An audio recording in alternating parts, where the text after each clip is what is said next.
made Dolly Arts, title card says so, and I do craps to avoid that funny feeling you get when you look at your reflection too long called the Caputo effect.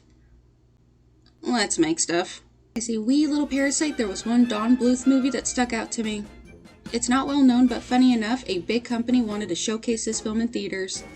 However, Don felt it was too small for the big screen. They had made some shortcuts with this one, and he figured if it was on the big screen, people would see those shortcuts. Which, to be fair, I've noticed. So instead, he made it a straight-to-VHS release. I still enjoyed it, though. The reason it stuck out was because of one bear voiced by Kelsey Grammer in Bartok the Magnificent. I don't know what it is about this bear, but Zozi has always been such a comfort character for me, and he doesn't even do much. I don't know if it's because he was voiced by Kelsey Grammer, who also voices Sideshow Bob. I don't know if it's because he's a fancy guy, who always ends up being my favorite character in any show. It's always the fancy guys. Who knows, it could be because he's a theater queen. I mean, look at him! You look at it! Hi. Look at it! Look at it! Look at it! Look at it! I want all of you to look at it! Please, that's completely unnecessary. All he did was wreck a village, sing a song, and stand on the sidelines for the rest of the film. I wouldn't call it a crush because this feeling isn't romantic, but I do adore him. Like, I wouldn't date him, I wouldn't engage in adult hugging, but I'd play checkers or go to his poetry readings. I've been informed a non-romantic crush is called a squish, so I'm absolutely squishing on this guy. Ew. That does not sound nice. I decided to make a bust of him. Kind of. It's like a bust, but it's fluffy. I was thinking a stuffed animal, but I have enough of those. First things first, a character study. When I made Master Splinter back in the day, I took nearly 100 pictures of him off of Google and studied how his body looked. With that, I can make a pattern. For all my life-size stuffed animals of characters, I was making a sewing pattern. With Zozi, it'll be different, but easier, since it's just the head I'm studying. I'll be focusing on the shape and how his snout sort of curls up here, and how to proportion everything. This involves looking at this gorgeous face under a microscope until I come up with a good plan on how to go about this. While studying his face shapes, I broke it down into basic shapes, like you would with drawing. Then I broke those shapes down even further. Keep in mind, I've never made anything like this before, so if it's bad, we'll call it stylized. I'm also taking note how his face flows, and even jotted some notes on how to execute this. Do what you want, 'cause a pirate is free. You are a pirate. You're hard indeed. Being a pirate is a rented lead. Do what you want, 'cause a pirate is free. You are a pirate. We're going to start off with some foam, especially with this foam mannequin head, because I have this issue where if I have this large project, I will start with one small piece, make that small piece into a big piece, so when it's time to add all those small pieces together, they end up being huge pieces, and then the entire project is huge and actually wonky because I didn't take time to proportion everything properly. I'm going to start by clipping his beak. And if you're wondering why I sound weird, it's just because I got open laryngitis. So I'm just taking my saw and just creating some bodily damage. I like this face right here because he's also happy. I mean, look at him. This is a good thing. I'm drawing on the foam so I can layer each of those pieces on top of each other, which will eventually make the shape of the muzzle. And I decided to do the dumb thing where I glued it all to his head first without considering the fact that I had to shape and cut. So, yay me, I get to rip that off his face later.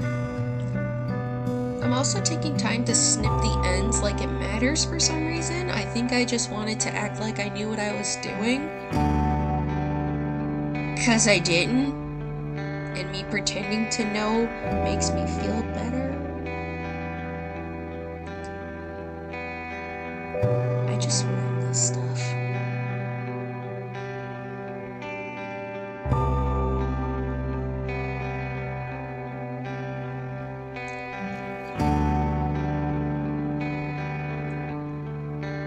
right now, I'm doing the dumb thing, and I'm gluing it on the mannequin's head right now, despite the fact that it will be ripped off in just a couple of minutes. When I pull my head out of my ass and realize that this is not going to work.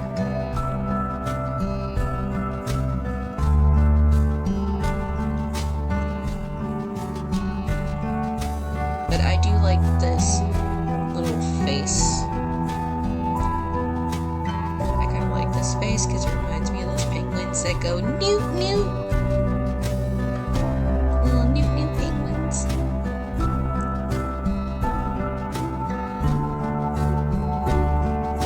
And this is where it sinks in. And this is where I have to rip it off his face. So now I just made the face look a little disturbing without it. Because it created a bigger hole. He was no longer smiling. He was upset because I ripped the muzzle off. I was upset too. Not as upset as him.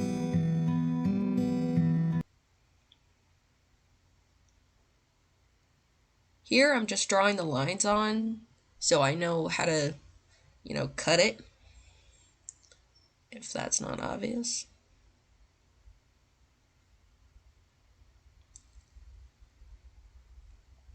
Taking my saw to shave it down because I don't have actual tools. I know there are legit equipment that you use for this. I do not use those because I don't know where to get those. Or what to actually use. I know you use tools. That's for sure. I'm just attaching the nose after drawing a bunch of lines on his face. That way I know how to proportion his proportions. I'm going to keep using big words because they make me seem like I know what I'm doing. I do not. He's so upset.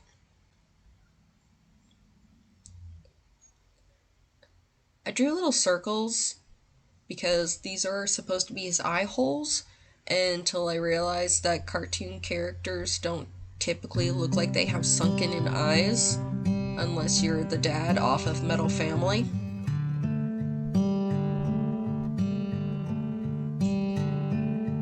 So I also removed the middle, of course. And I'm just shaping it out that way he has that classic cartoon character dip in the middle of his face. Which I'm pretty sure humans kind of do. Not me looking in the mirror. I'm adding the little eyebrow muscle things. Like, they're not his actual eyebrows. It's those muscles that make your eyebrows wiggle around. Which apparently not a lot of people can do. Like, I can make one of my eyebrows go up really high, and everyone's like, how do you do that? And I'm like, what do you mean? That's your facial muscles. How do you not do that?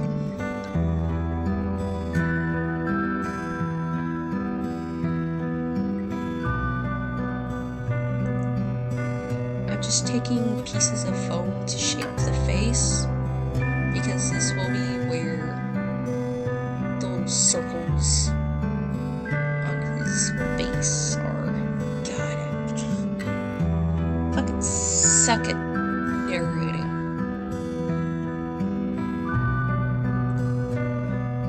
There's a reason why I can't work for Disney or the History Channel, because if they ask me to narrate anything, they better hand me a script. Because I don't know how to use my words. I am lopping off his ears though, because he doesn't have human ears. He has little bear ears. And look, it looks like the bear, which is what we're going for. So I was hoping at some point it would end up looking like the bear. While I'm waiting for the glue on his face to dry, I'm making his nose. For that, I took 2 layers of the foam, cut little ovals, rounded them out by just squishing it on the table, and then I shoved it in a rubber balloon, and then tied it. made it sound all complicated, but it's not.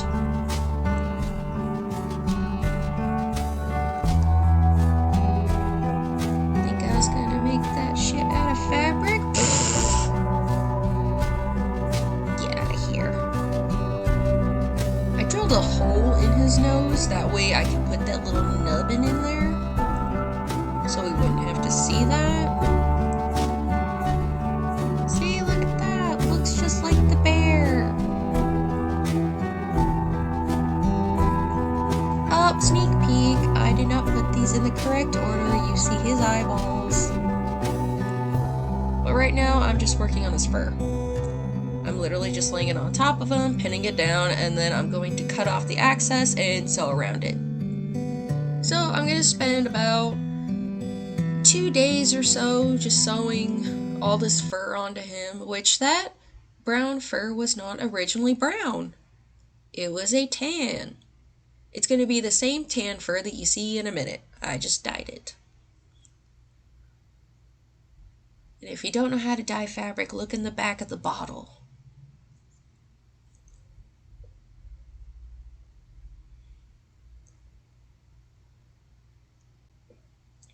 Now I'm sewing on the eye part of the fur.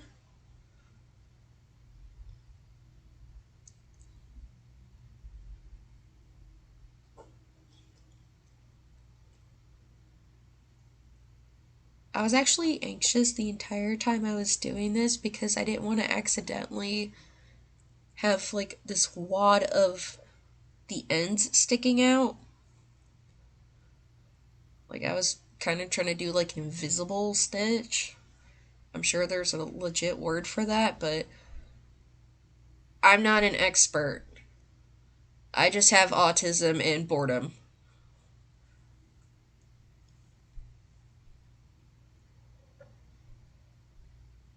Just some more sewing.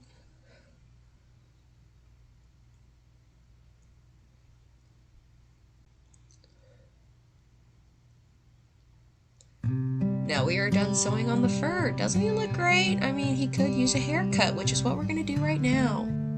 I don't even think this is an actual razor. I think it's meant for beards. Which I guess this is how it's supposed to be used then, because it is his beard. Let's go! We're following the instructions for once.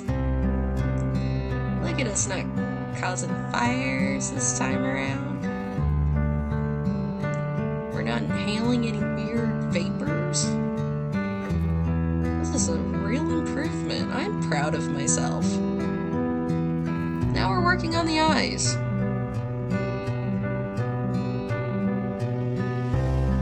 Oh, there's the fires. Never mind. I'm a disappointment. All I'm doing is just heating that up. That way I could just poke the plastic, because I gotta make room for those little eyeball things. They're meant for teddy bears, but I use them for everything. See? Eyeballs. Look at that. I'm actually gonna paint the edges. Kinda looks like eyeliner, but I'm going for that cartoon black around the eye thing. I know it's like the outline in the picture, but it makes it feel cartoony. Now this is his weird unibrow thing. I'm taking a Sharpie to make like this eyeliner sort of thing, because I want to complete that eye circle look that we had going on the bottom of the eyes before gluing it on top of the eyeball. See? That's what I meant. It's easier to explain things when I have pictures. I'm also taking the time to apply lashes, because he kind of looks like he does have lashes. I don't know if that's just the Don Bluth style or what, but I like it. I'll go with it. I have a whole box of these. You think I care? Slide that up with your stubby finger.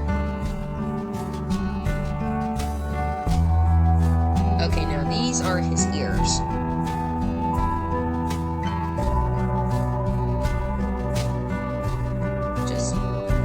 so half of it, you turn it right side out, you kind of just shape it a little bit, maybe shape it down, and there you go, you got a pair of ears. And the first attempt, I break the needle. It felt fantastic. See, like I'm trying to shape it, and then I realize that I have to cut the fur on that too.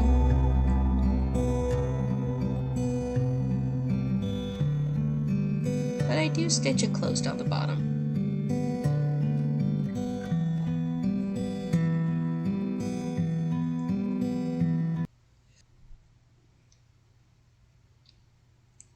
Look at that mug. Ain't he cute? We're gonna attach the nose. See, now this is when I started to feel a little weird around him, because does anyone remember that cursed taxidermy lion? It felt like that. Like, you know it's supposed to be a certain animal, but the proportions aren't proportioning, and it just makes you feel really weird. That's what I felt before he was finished, and honestly, I feel a little that way with him finished. Because I know it's supposed to be a bear, but it's not realistic. And that makes my brain do weird, brainy things. But you know what also helped with those feelings? Giving him a big old smile. And I thought about going with the black string, but looking at Dawn Blue's style, he went for like non-black colors when it came to like inside lines, if that makes sense. So I went with this dark brown, which looked really good. It looks more realistic. Now this is just the stand. Literally, it's just a plank of wood and a stick. I drill a hole in the plank of wood, I drill a hole in the stick, and then you combine the two, and bam! You got a stand.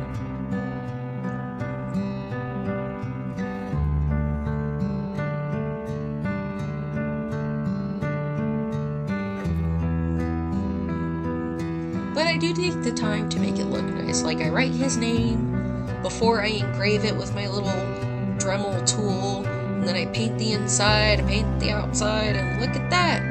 We have a nice official looking stand. Now this is where I had to work on the hat. I hated working on this hat.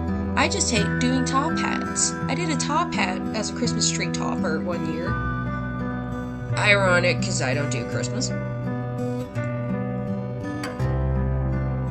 But I do the paper mache method, so I'm just going to make the basic shape out of cardboard, just making these little supports throughout it before we have this, and then we can start with the paper mache. And I do a couple of layers, so I think I did like 3 layers of paper mache, so it'd be nice and thick. So after the paper mache is dry, I take the time to sew on the fleece to the hat.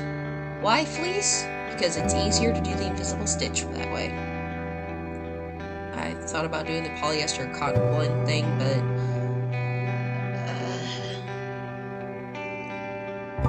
I like cheating. But I do use it for that belt part of the hat. I don't know. I don't know what this stuff is called. I'm not a professional. I'm just an autistic lady with too much time on her hands. But this is what it looks like without the hat. And this is what it looks like with the hat. Cute, right? Hopefully it's good enough to where I don't have to say, oh, it's stylized. Like, I think it looks pretty close to the real thing. I do know that whenever I bump into him in my art studio, I jump a little. Because he's right by the door. He's just right by the door. And if I bump into him, then his face faces the door, so when I walk back into the art studio, he faces me when I walk It's like the taxidermy lion. I'd like to know what Don Bluth thinks of this, though. I know he's still alive. I just saw him on Nostalgia Critic literally not a couple of years ago. That is a wide time frame. But I do know he's alive. He's supposed to be working on the movie of Space Ace. He had a Kickstarter. I don't know what happened with that. Hopefully he is working on it, because I would like to see that. Not for any particular reason. Definitely not for Daphne. I had a lot of fun building this, but it did come with surprising challenges, because with the hat, I was really fighting over what materials to use. Like, I knew it was going to be a papier-mâché thing, but I didn't know what the outside fabric should be like. I wasn't expecting to have so much issues with the foam. I especially was not expecting to have issues with the voiceover. This took me 2 months to voice over because I kept getting sick with freaking laryngitis, out of all things. Like, if it was a cold, I could handle that, but with laryngitis, it's not like I could walk up to the mic and be like, it just doesn't work that way. It was a nice change of pace, because it wasn't a plushie, it wasn't a doll, it wasn't a lot of things that I'm used to. And I think I nailed it on the head. So much that I would actually consider making a Stolas bust, because I am obsessed with Hell of a Boss right now. I'll just see about that. I don't know. It takes a long time. Might be a hot minute. I'm saving up for Dollywood. But you know how I feel about this?